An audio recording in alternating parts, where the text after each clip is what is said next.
flying over some of the wilderness areas of northwestern United States and Canada. Here there are thousands of square miles of uninhabited wilderness that is still unexplored.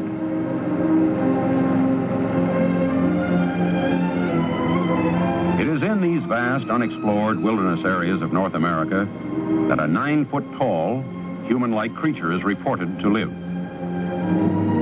This is the home of the Bigfoot, or Sasquatch, as the Indians call him.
I'm Jay Smith, and it's my job to give you a first-hand report on Bigfoot.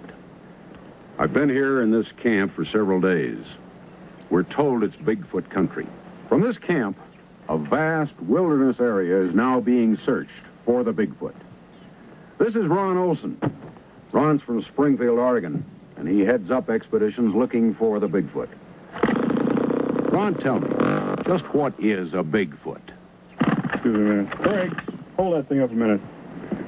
Bigfoot, or Sasquatch, as he's called in Canada, is a giant, hair-covered, human-like creature that's been reported more and more throughout the mountains of the northwestern United States and Canada. How big do they run? Many sightings has revealed this creature to be between 7 to 9 feet tall and 600 to 900 pounds. Well, now, let's hear the words of some people who have had some first-hand experiences with Bigfoot. In 1924, Fred Beck and 4 other miners were in a cabin in the backwoods located in Washington State near St. Helens.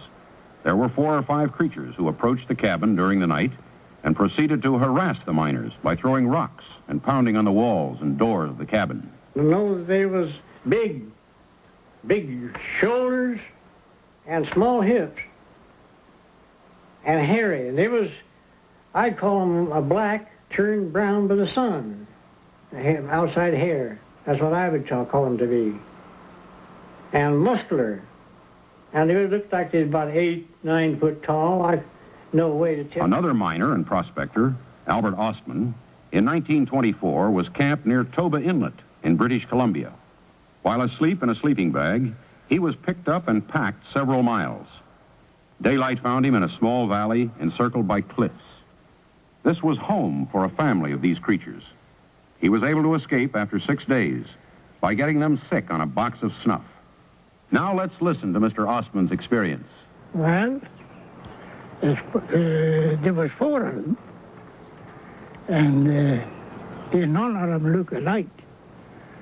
There was what I call the old man, because I had no scale or any rules for measurement, but he was at least 8 feet tall, and must have weighed at least 800 pounds.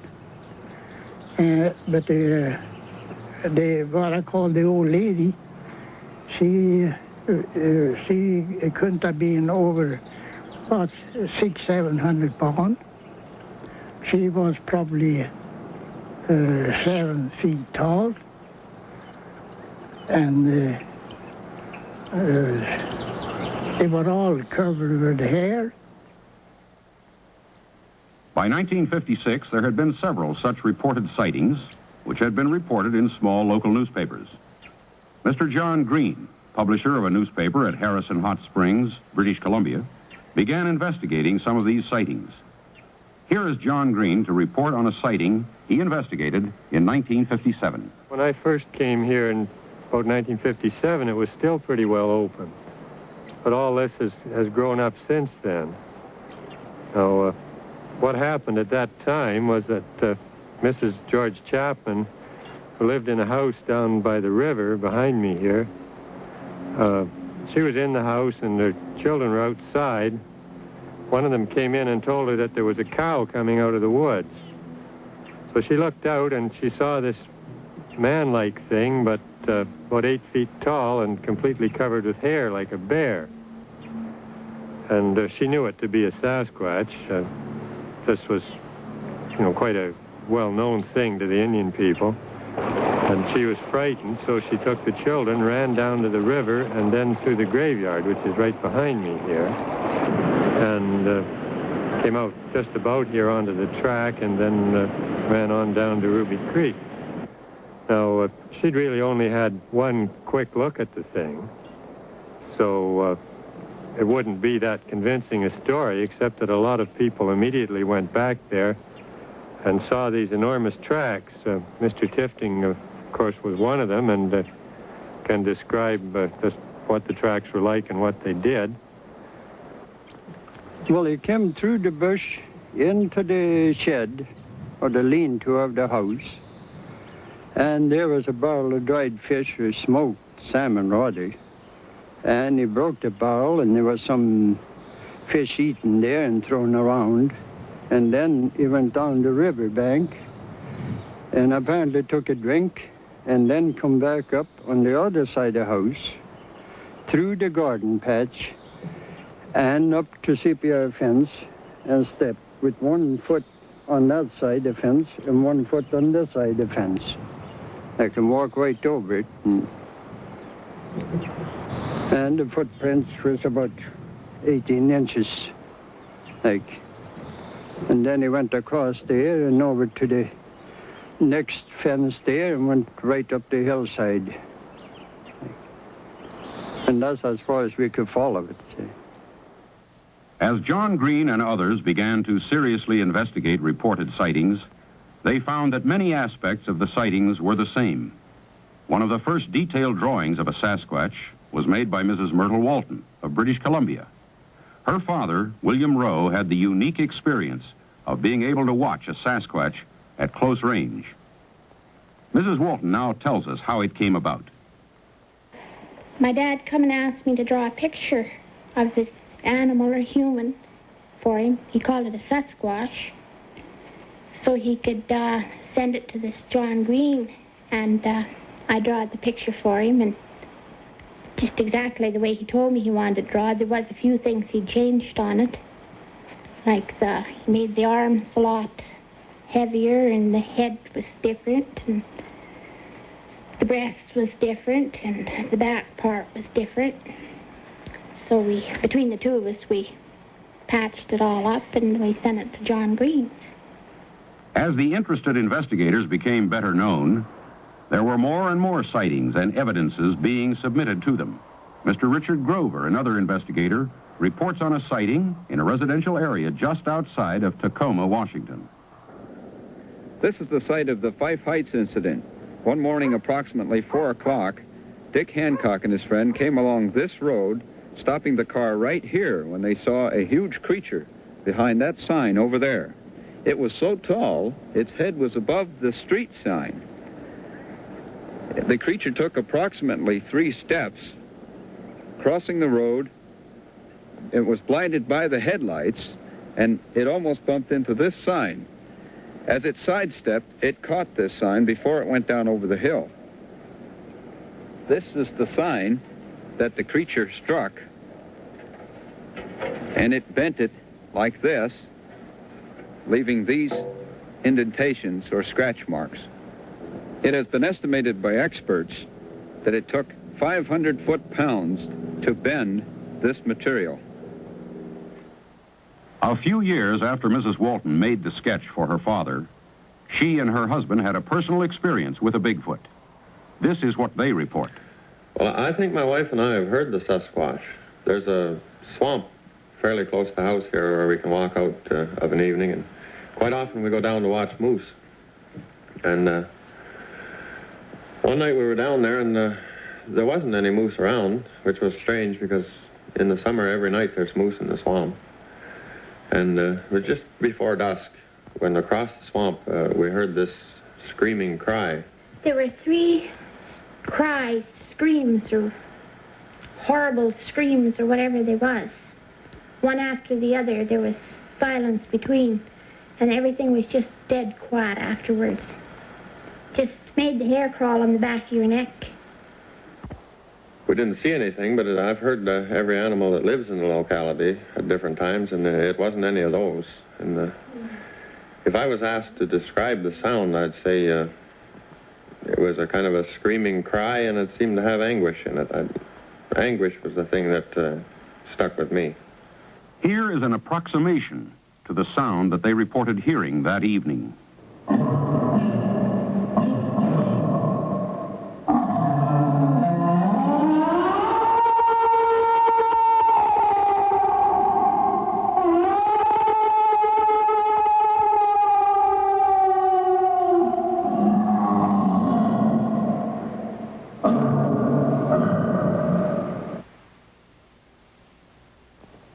Some of the investigators began to call on the scientific community for facts which might put the puzzle together and prove or disprove the reports.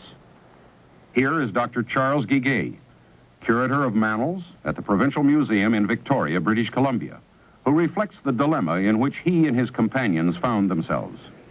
In my opinion, the Sasquatch, the Yeti, the abominable snowman, the Winnebago, the Cadabrosaurus, Loch Ness Monster, Ogopogo, all of these animals belong in the realm of folklore and mythology.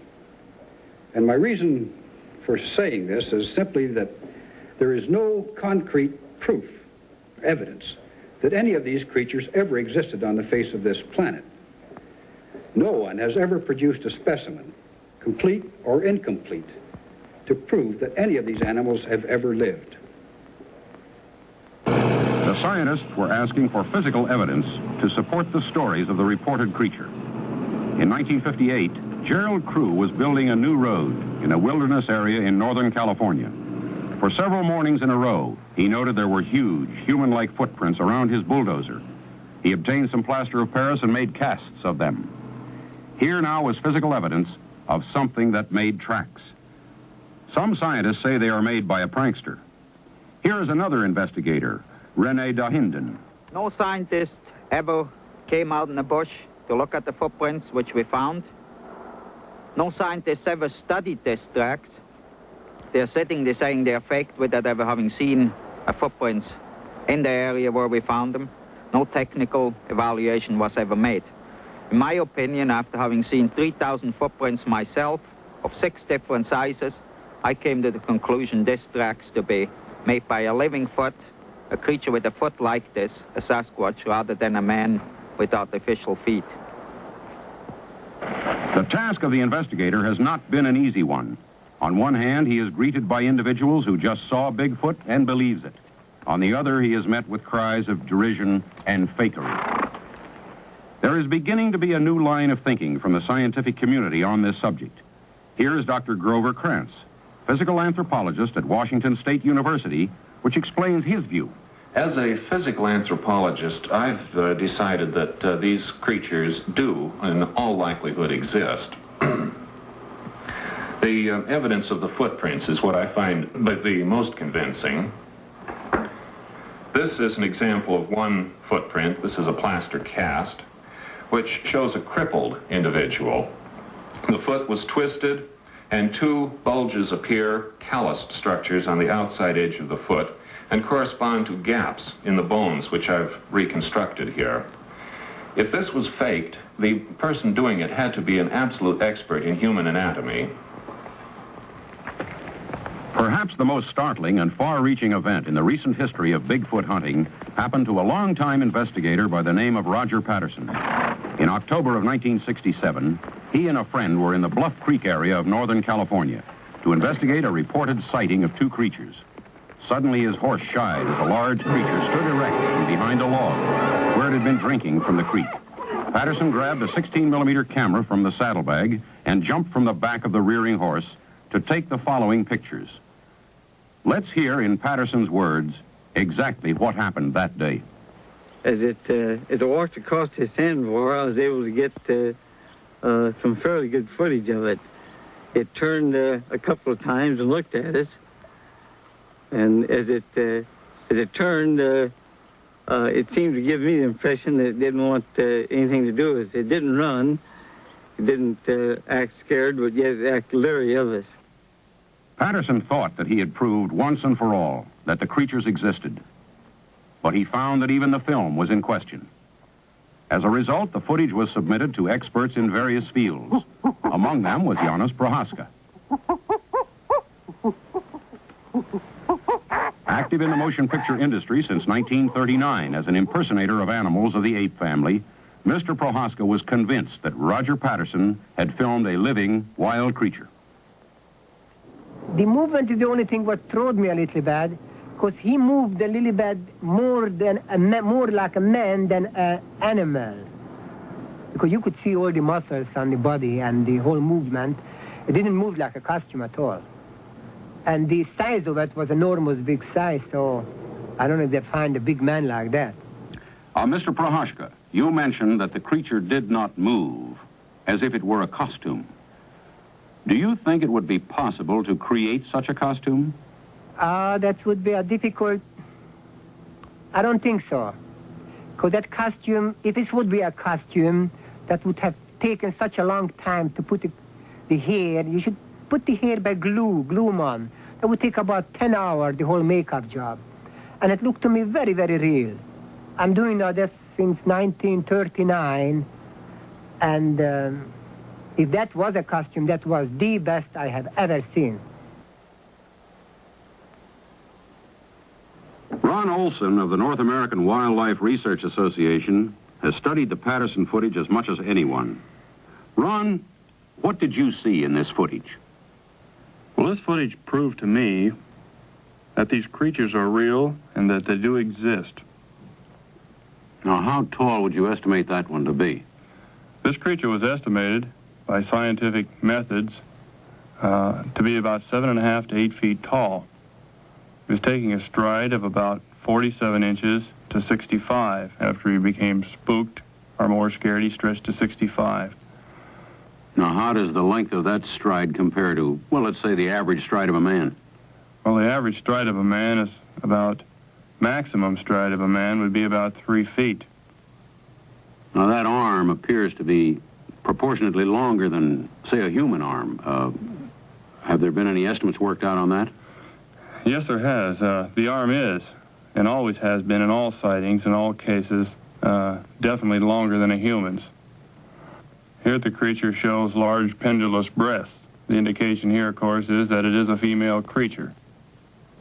Do you expect to capture one of these? Well, this is, of course, I suppose you'd call the finale of our whole program is to make a capture. We want to make a live capture, and with this, we are using tranquilizing equipment. We hope to bring one of these things in with a live capture, live and unharmed, to prove once and for all that this does exist. And since it does exist, maybe then there can be laws and things passed to protect these creatures so that they'll never become extinct.